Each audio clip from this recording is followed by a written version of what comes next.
What's going on, everybody? Welcome back to the Scale News Update. If you're not familiar with the show, this is where we talk about the news topics that happened in the scale world of RC over the past week. If you enjoy the Scale News Update, hit the like button. Let's jump into this week's topic. First for this week, for you Element owners, Bauhaus RC has released a new upper spur gear mount that will allow you to use more traditional or more universal style spur gears, specifically allowing you to go to 32 pitch gears.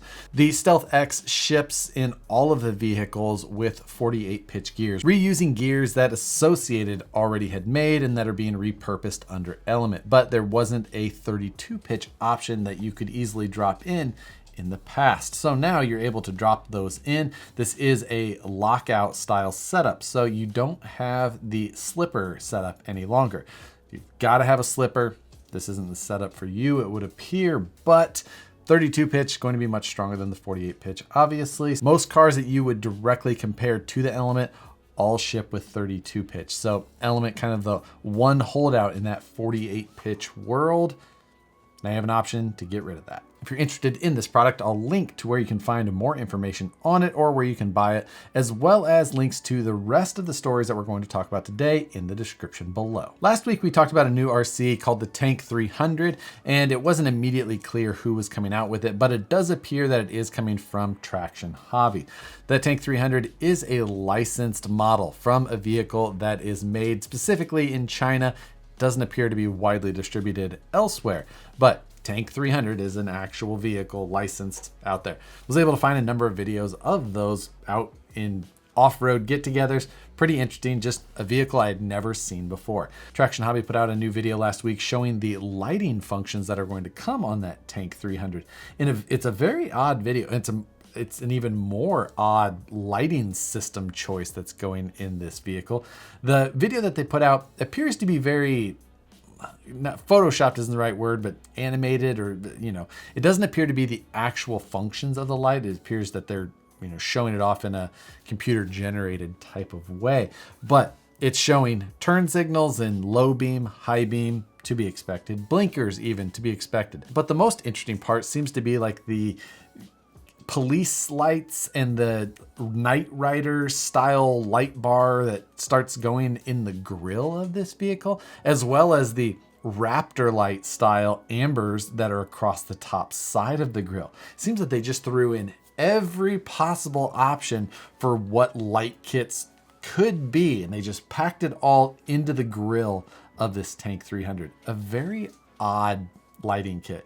And then it doesn't really end there. You go to the back of the vehicle and it's got, again, taillights, turn signals, but then it has these lights that kind of climb up the taillight housings back and forth, almost reminding you of a 80s or 90s stereo system going on. Just a wild combination of lights that they decided to throw into this kit. The details on the vehicle are coming out, but they still don't seem to be all that well translated or just crystal clear as to what everything about the vehicle is. Like last week we talked about, it is being labeled as an 8 scale. If it's anything like the other Traction Hobbies vehicles, it's going to be a larger, 2.2 sized wheels and tires on it, but this one obviously more scale with the body and such. Keep an eye out for more information to come on this thing. Still an interesting vehicle overall. IFS, solid axle rear, locking and unlocking differentials, 2-speed, a wild light kit. But in the end, you have the Traction Hobbies reliability and part support. So definitely some things to weigh out there. Next for this week, this one's a little bit different. The Tenacity TT Pro. We've seen this vehicle. It was released quite some time ago. It's a Tenacity base, kind of a short course style. Also basically the same platform that the Losi LaserNet was released on. However, it popped up as a new release on the Tower Hobbies website this last week. I started looking at it, and basically what it appears is that it's the exact same vehicle, but they changed from the DX2E Active to the DX3. And from what I can tell, that's the only change. It's a new part number completely. They didn't just make a running change. The DX2E Active is discontinued while the DX3 is available. But again, that's basically the only change I could find. However, the price went from $429 to $499. So not sure if they just were deciding to change the radio and at the same time it was a chance to raise the price on this vehicle. The DX2E Active, when it was available, was about $69. The DX3 is only $99. So The price difference between the things that I can see that are different in this vehicle definitely don't appear to justify the price change, but I'm not sure if this is just a method that Horizon is using to update the pricing by calling it a different part number or vehicle, whatever you want to call it. I always thought that this was a fantastic looking scale short course truck. The body proportions on this looked so much better than the rest of the options basically. Had proper width to height, just wheelbase proportions on this vehicle. I always really liked it. And if this isn't a vehicle you've seen before, again, take a look at it. Great looking truck, and the Tenacity, definitely a platform that's got some potential. Weeks ago, Biddy Designs had teased a new Camaro body that was going to be coming out, and we finally got to see it. They released a new Camaro ZL1 body for the no prep scene, and this body looks amazing. Probably one of my favorite bodies that I've seen released in the no prep scene in a long time. I'm not a huge Camaro fan in general, but I think that just the proportions and the overall look of this body, they nailed it. The wedge shape of it also definitely looks like they were focused on trying to make this a fast body. Going the extra mile to give it kind of a wedge shape, make sure that front bumper was as clean as possible to get air up and over the vehicle, try and get this thing down to the end of the track with as little resistance as possible. Now, along with the release of that new Camaro ZL1 body, they also released a specific rear wing for it.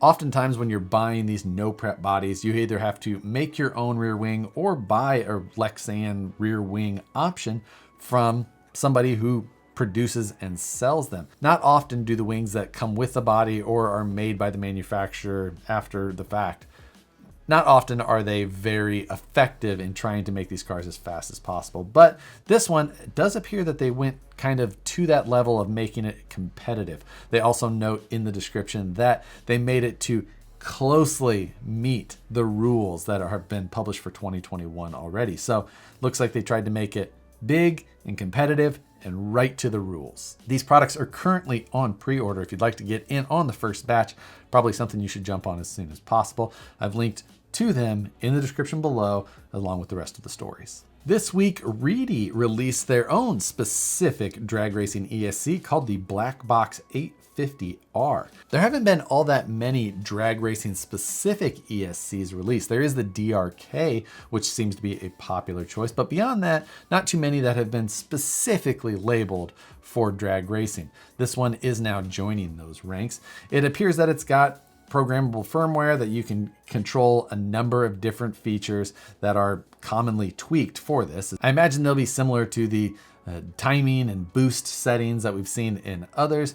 This one does have data logging as well, which also seems to be very popular in the drag racing world. This is a 2S Max ESC, which is probably to be expected for being a drag race specific model. Drag racing world can be so competitive that I'm sure we'll have to see if these get widely adopted and if people really enjoy them or not. If you'd like to read more on the features that are in this new ESC, I'll link to it in the description below. New last week from Redcat, the LRH 285, which is the lowrider, the hopping lowrider vehicle without the body. It's just the chassis, servos, electronics, everything, but no body on top. In case you've got ideas for your own style rather than the 64 Impala body that the full lowrider comes with, you can just purchase the chassis portion. This does bring the cost of this unit below $500, so a significant decrease in cost by removing the body from that 64. So whether you had a plan for your own style of body or you just wanted to buy a clear body and have a custom paint job done and you didn't want to pay for the original one and then a clear one and have all of that work done, a couple of different ways to go at it. Now these are in stock, so if you'd like to order it, you can get them right away. Also last week, Tamiya announced that they are releasing track sets. We saw these tracks released on the Land Freeder, and if you happen to miss that, I get it. But now you can buy just the track sets on their own. What was interesting about this is these are being sold in pairs, not a set of 4 in case you've got a 6x6 you want to put them on, but these are sold in pairs and they're $140 a pair, which seems really expensive for Tamiya. It's going to cost you $280 to outfit a Tamiya kit that most definitely cost less than that to start with. You can buy the Land Freeder, which comes with those tracks on all 4 corners and is a complete kit, for $320 retail. So if you wanted a set of tracks, it's almost better to buy the land feeder, take your tires and wheels off, regular knuckles, put them onto the land feeder base because it's basically like any other Tamiya, and then sell that off. The complete set of Traxxas tracks are only $200. I don't know which ones are better. They're both tracks in the end, so how good can either of them be? But to me, it just seems like Tamiya was a little high. And don't forget to check out the SCX24 budget build-off, which is getting posted every Wednesday at this point. Last week, I released a chassis for the SCX24 that I designed that you can either 3D print for free, or I gave plans so that you could cut your own out of a rigid material like aluminum, carbon fiber, or an ABS plastic, whatever you liked. I went through the process in the video as well. So check that out in case you've got an SCX24 or you're possibly interested in it. Either way, that's been a really fun series. Really looking forward to it. We've got week 6 coming up this week. So just 3 more weeks, including this one, before that series is wrapped up. Go check that out. Let us know what you think of the series. And also coming up is the final wrap-up video to the RCPC. Finally got that finished up. Matt and I have both done our testing, and results will be revealed in the final video. So going to be fun to get that one wrapped up as well. You should see that video sometime around the end of this week. But that's going to do it for this week's news topics. For this week's question, what is either the most important or your favorite thing that you've learned or grasped from doing RC? Is it some sort of construction method, a building technique that you learned? Or is it learning how to do gear ratios, or learning the physics of torque twist and traction or center of gravity? What is your favorite thing that you've learned from this hobby? There's so much that can be learned if you're interested in diving in and really trying to understand it. And I think that those that do can really be rewarded with some things that help to make their RC experience and experience outside of RC more enjoyable. So I want to hear what you guys have learned that you think has been the most beneficial, or thing that you found the most useful in general. With that, I want to thank you guys for watching the Scale News Update every Tuesday. As always, hit the like button if you enjoy these videos, subscribe if you're not already, hit the notification bell so you see the videos as soon as they get uploaded. Thanks again for watching, and we'll see you on the next one.